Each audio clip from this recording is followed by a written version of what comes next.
नमस्कार दोस्तों, आपका स्वागत करता हूं इस YouTube channel SK coaching centre पर। दोस्तों आज हम लोग रीजनिंग के पार्ट नंबर 11 को देखने वाले हैं और इस वाले पार्ट के अंदर आज हम लोग रीजनिंग के अलग अलग प्रकार के इम्पोर्टेंट प्रश्न को देखेंगे। ये सारे प्रश्न आपके आने वाले आगामी सभी परीक्षाओं के लिए काफ़ी महत्वपूर्ण होने वाला है। अभी आपको सभी एग्जाम में रीजनिंग के कुछ इसी प्रकार के प्रश्न देखने को मिलेंगे और मेरे भाई ये सभी प्रश्न को हम लोग एकदम शॉर्ट ट्रिक के साथ सॉल्व करेंगे। तो आप लोग हमारे साथ अंत तक जरूर बने रहिएगा और सभी प्रश्न को पहले आप लोग खुद से जरूर सॉल्व करने की कोशिश कीजिएगा। चलिए हम लोग एक नंबर क्वेश्चन की ओर चलते हैं। ये रहा क्वेश्चन नंबर 1। क्वेश्चन नंबर 1 आपको कह रहा है नीचे दिए गए प्रश्न में लुप्त संख्या ज्ञात करें। ये जो प्रश्न है ये आपका मिसिंग नंबर से रिलेटेड प्रश्न है। यहाँ पर आपका एक क्वेश्चन मार्क दिया गया है। इस वाले क्वेश्चन मार्क पर कौन सा संख्या भरा जाएगा ये हम लोगों से पूछ रहा है। जब भी आपको इस प्रकार के प्रश्न देखने को मिले तो पहले आप लोग क्वेश्चन के पैटर्न को ध्यान से देखिएगा और समझने की कोशिश कीजिएगा। ये जो प्रश्न है एकदम आसान सा प्रश्न है। अगर आप लोग ध्यान से देखिएगा तो देखिए 9 गुना 4 करने पर जो है वो आपका 36 बनता है। उसी प्रकार से 6 गुना 6 करने पर भी आपका 36 बनता है। आगे देखिएगा तो 12 गुना 7 करने पर जो है वो आपका 84 बनता है।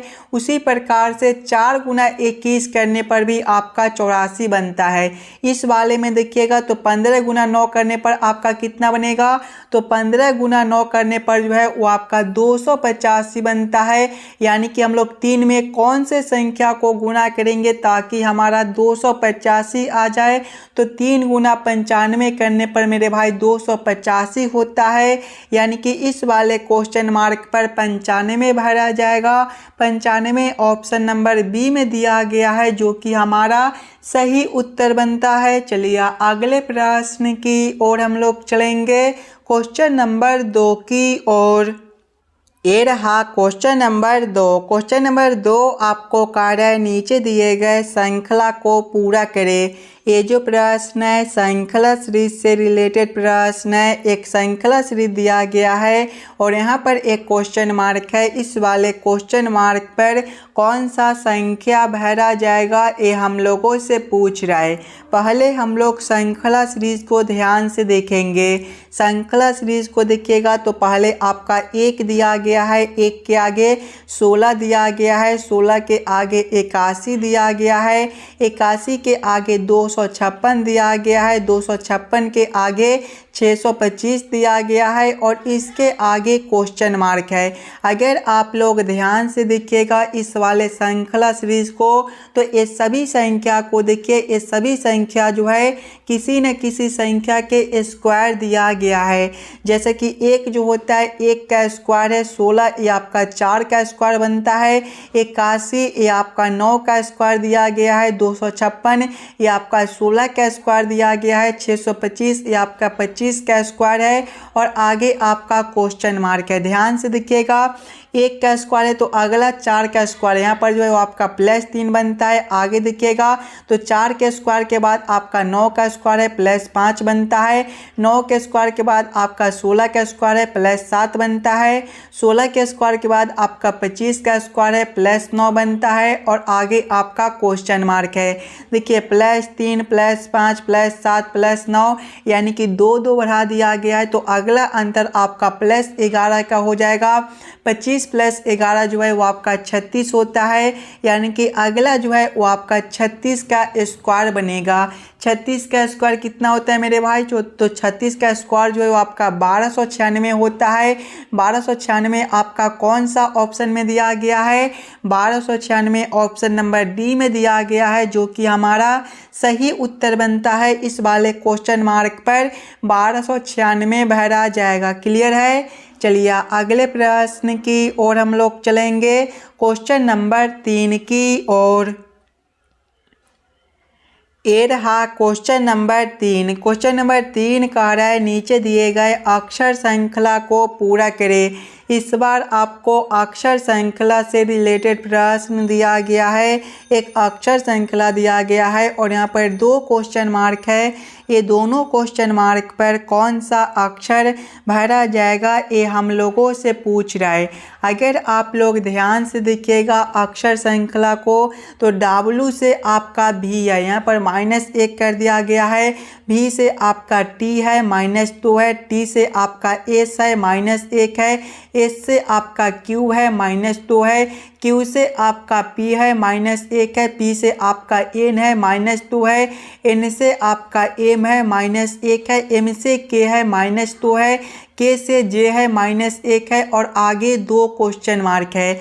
ध्यान से देखिएगा तो एक बार -1 करते हैं तो एक बार -2, यहाँ पर -1 है यानी कि अगला अंतर -2 का हो जाएगा और इससे अगला अंतर आपका -1 का हो जाएगा। जब हम लोग J -2 करेंगे तो आपका H बनेगा और H -1 करने पर आपका G बनेगा। कौन सा ऑप्शन में आपका H और G दिया गया है तो H और G ऑप्शन नंबर A में दिया गया है, जो कि हमारा सही उत्तर बनता है मेरे भाई। चलिए अगले प्रश्न की ओर हम लोग चलेंगे, क्वेश्चन नंबर 4 की ओर। ये रहा क्वेश्चन नंबर 4। क्वेश्चन नंबर 4 कह रहा है नीचे दिए गए प्रश्न में संबंधित शब्द को चुनिए।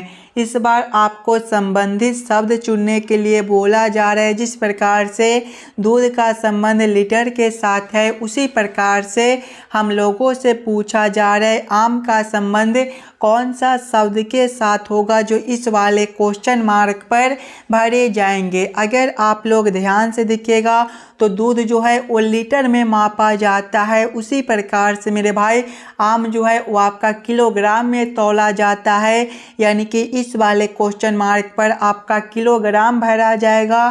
किलोग्राम ऑप्शन नंबर बी में दिया गया है, जो कि हमारा सही उत्तर बनता है। चलिए अगले प्रश्न की ओर हम लोग चलेंगे, क्वेश्चन नंबर 5 की ओर।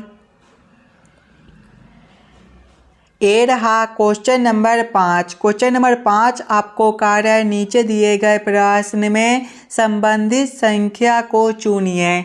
इस बार आपको संबंधित संख्या चुनने के लिए बोला जा रहा है। जिस प्रकार से 16 का संबंध 26 के साथ है उसी प्रकार से हम लोगों से पूछा जा रहा है 36 का संबंध कौन सा संख्या के साथ होगा, जो इस वाले क्वेश्चन मार्क पर भरे जाएंगे। दोस्तों इस वाले पार्ट में आपको जितने भी प्रश्न कराए जाएंगे वो सारे प्रश्न आपके आने वाले आगामी सभी परीक्षाओं के लिए काफ़ी महत्वपूर्ण होने वाला है। तो सभी प्रश्न को पहले आप लोग खुद से ज़रूर सॉल्व करने की कोशिश कीजिएगा। अभी आपको सभी एग्जाम में कुछ इसी प्रकार के रीजनिंग के प्रश्न पूछे जाते हैं, तो आप लोग ज़रूर खुद से सॉल्व कीजिएगा और कमेंट करके बतलाइएगा कितने प्रश्न को आप लोग खुद से सॉल्व किए हो। अगर आप लोग इस वाले प्रश्न को ध्यान से देखिएगा तो सबसे पहले हम लोगों को क्या करना है, 16 से 26 लाना है। अगर आप लोग ध्यान से देखिएगा 16 को तो 16 क्या होता है, 4 का स्क्वायर होता है। आगे देखिए 26 है, 26 क्या है तो ये आपका 5 का स्क्वायर प्लस 1 है, यानी कि 4 का स्क्वायर है तो प्लस 1 करके 5 का स्क्वायर कर दिया गया है और उसमें भी प्लस 1 कर दिया गया है। तो वही सेम हम लोग आगे करेंगे। आगे 36 है, 36 आपका 6 का स्क्वायर होता है। यहाँ पर देखिए प्लस 1 यानी कि आगे भी हम लोग प्लस 1 करेंगे। 6 प्लस 1 आपका 7 का स्क्वायर बनेगा। उसके बाद प्लस 1 यानी कि यहाँ पर भी 7 का स्क्वायर प्लस 1 करेंगे। 7 का स्क्वायर 49 होता है। 49 प्लस 1 आपका 50 बनेगा। 50 ऑप्शन नंबर बी में दिया गया है, जो कि हमारा सही उत्तर हो जाएगा। चलिए अगले प्रश्न की ओर हम लोग चलेंगे, क्वेश्चन नंबर 6 की ओर। ये रहा क्वेश्चन नंबर 6। क्वेश्चन नंबर 6 कह रहा है एम पी का पुत्र है, क्यू ओ की पौत्री है, जो पी का पति है, एम का ओ से क्या संबंध है। ये जो प्रश्न है ब्लड रिलेशन से रिलेटेड प्रश्न है और जब भी हमें इस प्रकार के प्रश्न देखने को मिले तो पहले हम लोग प्रश्न को ध्यान से पढ़ेंगे और समझने की कोशिश करेंगे। देखिए प्रश्न पहले आपको कह रहा है एम पी का पुत्र है। मेरे भाई पुत्र जो होता होता है, एक पीढ़ी नीचे का होता है, यानी कि m से नीचे हम लोग किसको रखेंगे तो p को रखेंगे। क्या रिश्ता है, पुत्र का है, तो आप लोग यहाँ पर पुत्र भी लिख लीजिएगा। आगे प्रश्न को पढ़िएगा। आगे प्रश्न आपको कह रहे Q पौत्री है O की, जो P का पति है। P का पति कौन है तो Q है। पति जो होता है एक ही पीढ़ी का होता है, यानी कि P के सामने किसको रखेंगे तो Q को रखेंगे। क्या रिश्ता है, पति का है, तो आप लोग यहाँ पर पति लिख लीजिएगा। और यहाँ पर देखिएगा तो Q पौत्री है O की। Q कौन है तो पौत्री है O की। पौत्री जो होती है 2 पीढ़ी नीचे का होती है, यानी कि O जो है वो आपका Q से ऊपर हो जाएगा। यहाँ पर क्या हो जाएगा, आपका O हो जाएगा। क्या रिश्ता है, पौत्री का है, तो आप लोग यहाँ पर पौत्री लिख लीजिएगा। आगे प्रश्न को पढ़िएगा। आगे प्रश्न आप लोगों से पूछ रहा है M का O से क्या संबंध है। ये दोनों का रिश्ता आप लोगों से पूछ रहा है। अगर आप लोग ध्यान से देखिएगा तो M का पुत्र P है और P का पति Q है, और Q जो है O का पौत्री है, यानी कि यहाँ पर जो रिश्ता बनता है वो आपका पुत्र का रिश्ता बनता है। O का पुत्र आपका M बनता है। पुत्र आपका ऑप्शन नंबर ए में दिया गया है, जो कि हमारा सही उत्तर बनता है। चलिए अगले प्रश्न की ओर हम लोग चलेंगे, क्वेश्चन नंबर 7 की ओर। ये रहा क्वेश्चन नंबर 7। क्वेश्चन नंबर 7 कह रहा है किसी कोड भाषा में टेबल को ELBAT लिखा जाता है, उसके कोड में चेयर को कैसे लिखा जाएगा। ये जो प्रश्न है ये कोडिंग डिकोडिंग से रिलेटेड प्रश्न है, और जब भी हमें इस प्रकार के प्रश्न देखने को मिले मेरे भाई, तो पहले हम लोग ये समझने की कोशिश करेंगे टेबल से यहाँ पर एक कोड किस प्रकार से दिया गया है, उसी प्रकार से हम लोग सोचेंगे चेयर से हमारा क्या कोड बनेगा। अगर आप लोग ध्यान से देखिएगा टेबल को, तो टेबल जो है वो आपका TABLE से मिलकर बनता है। अगर हम लोग टेबल के सभी अक्षर को आपस में उलटेंगे, यानी कि पहले वाले अक्षर को लास्ट में लिखेंगे, तो T आपका यहाँ पर हो जाएगा, A आपका यहाँ पर हो जाएगा, उसके बाद B जो है ये आपका यहाँ पर हो जाएगा, L आपका यहाँ पर हो जाएगा, और E आपका यहाँ पर हो जाएगा। ध्यान से देखिएगा ELBAT बनता है। ELBAT आपका यहाँ पर दिया गया है, यानी कि इस वाले प्रश्न को हम लोग इसी प्रकार से सॉल्व कर सकते हैं।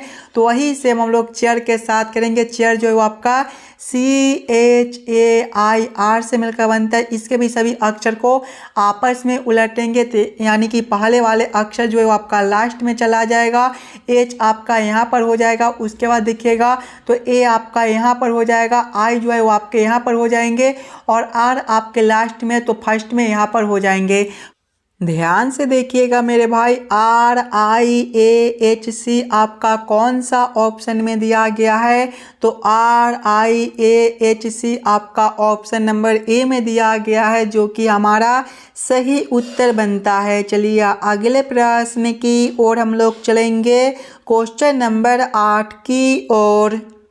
ये रहा क्वेश्चन नंबर 8। क्वेश्चन नंबर 8 कह रहा है जोड़ और घटाव को कॉमा 8 और 7 को परस्पर बदलने पर निम्नलिखित में से कौन सी पद सन्निहिति सही होगी। दोस्तों ये जो प्रश्न है ये भी आपके लिए काफ़ी इम्पोर्टेंट प्रश्न है। प्रश्न आपको कह रहा है जोड़ और घटाव कॉमा 8 और 7 को आपस में बदलने पर ये चारों समीकरण में से कौन सा समीकरण सही हो जाएगा। सबसे पहले आप लोग ये चारों समीकरण को ध्यान से देखिएगा और समझने की कोशिश कीजिएगा कौन सा समीकरण में जोड़ और घटाव और 8 और 7 को आपस में बदलने पर सही हो जाएगा। अगर आप लोग ध्यान से देखिएगा मेरे भाई समीकरण बी को, तो यहाँ पर देखिए 6 जोड़ 8 दिया गया है। जोड़ के जगह पे घटाव को रखना है, 8 के जगह पे 7 गुना करेंगे, 2 घटाव है, घटाव के जगह पे जोड़ कर रखेंगे, 7 है, 7 के जगह पे 8 को रखेंगे। जब इस वाले समीकरण को हल करेंगे तो पहले आपका 6 है, 6 जोड़ 8 है, 8 देखिए जोड़ के जगह पे घटाव को रखेंगे तो घटाव, और 8 के जगह पे 7 को तो घटाव 7 करेंगे, गुना 2 करेंगे, फिर घटाव है, घटाव के जगह पे जोड़ को रखना है तो जोड़, फिर 7 है, 7 के जगह पे हमें 8 को रखना है। जब इस वाले समीकरण को हल करेंगे तो देखिएगा 6 घटाव हो जाएगा, 7 गुना 2 आपका 14, जोड़ हो जाएगा 8। देखिएगा 6 प्लस 8 जो है आपका 14 बनता है, 14 माइनस 14 जो है वो आपका 0 हो जाएगा, 0 आपका यहाँ पर दिया गया है, यानी कि ऑप्शन नंबर बी जो है वो आपका सही बनता है। ऑप्शन नंबर बी आपका सही उत्तर हो जाएगा। जोड़ और घटाओ 8 और 7 को आपस में बदलने पर समीकरण बी आपका सही उत्तर हो जाएगा। ये रहा क्वेश्चन नंबर 9। क्वेश्चन नंबर 9 कार्य है, नीचे दिए गए प्रश्न आकृति का सही दर्पण छवि चुनिए। यहाँ पर एक प्रश्न आकृति दिया गया है, कुछ इस प्रकार का आपका प्रश्न आकृति है और प्रश्न आप लोगों से पूछ रहे इस वाले प्रश्न आकृति का किस प्रकार से दर्पण प्रतिबिंब बनेगा। अगर आप लोग ध्यान से देखिएगा मेरे भाई दर्पण को, तो दर्पण जो है वो आपका इस प्रकार से दिया गया है और जब भी आपको इस प्रकार के दर्पण देखने को मिले तो प्रश्न आकृति जो है वो आपका बाएं से उलटकर दाएं में चला जाता है और दाएं वाले आकृति उलटकर बाएं में चले आते हैं। यानी कि जब हम लोग इस वाले प्रश्न आकृति को इस प्रकार से उलटेंगे तो आपका किस प्रकार का आकृति बनेगा। सबसे पहले जो आपका ये आकृति इस प्रकार से दिया गया है, ये आपके उलटने के बाद इस प्रकार से हो जाएंगे। उसके बाद देखिएगा कि आपका यहाँ पर है तो कि आपके उलटने के बाद सबसे लास्ट में इस प्रकार से हो जाएंगे। उसके बाद सी जो है उलटकर इस प्रकार से हो जाएगा। ए जो है ये आपका उलटकर इस प्रकार से हो जाएगा और जे जो है आपका उलटकर अब इस प्रकार से हो जाएगा। इस प्रकार का उत्तर आकृति ऑप्शन नंबर सी में दिया गया है, जो कि सही उत्तर बनता है। चलिए अगले प्रश्न की ओर हम लोग चलेंगे, क्वेश्चन नंबर 10 की ओर। ये रहा क्वेश्चन नंबर 10। क्वेश्चन नंबर 10 जो है ये आपका वेन आरेख वेन डायग्राम से रिलेटेड प्रश्न है। कमीज पतलून और कपड़े का किस प्रकार से वेन आरेख वेन डायग्राम बनेगा, ये हम लोगों से पूछ रहा है। अगर आप लोग ध्यान से देखिएगा तो कपड़े के अंदर आपके पतलून और कमीज दोनों आते हैं, यानी कि पहले हम लोग कपड़े के लिए एक आरेख बना लेंगे और कपड़े के अंदर जो है वो आपके कमीज और पतलून दोनों हो जाएंगे। लेकिन कमीज आपका अलग होता है और कपड़े और पतलून आपका अलग होते हैं, यानी कि ये दोनों आपके अलग अलग हो जाएंगे। इस प्रकार का वेन आरेख Venn diagram option number A में दिया गया है, जो कि हमारा सही उत्तर हो जाएगा। आशा करता हूं दोस्तों आप लोग सभी प्रश्न को बढ़िया से समझ गए होंगे। अगर आपको किसी भी प्रश्न में कहीं पर भी कोई दिक्कत हो तो हमें ज़रूर कमेंट करके बताइएगा। और आप लोग इस वाले यूट्यूब चैनल पर नए हो तो चैनल को सब्सक्राइब और वीडियो को लाइक ज़रूर करके जाइएगा। चलिए हम लोग मिलते हैं आपसे अगले वीडियो में।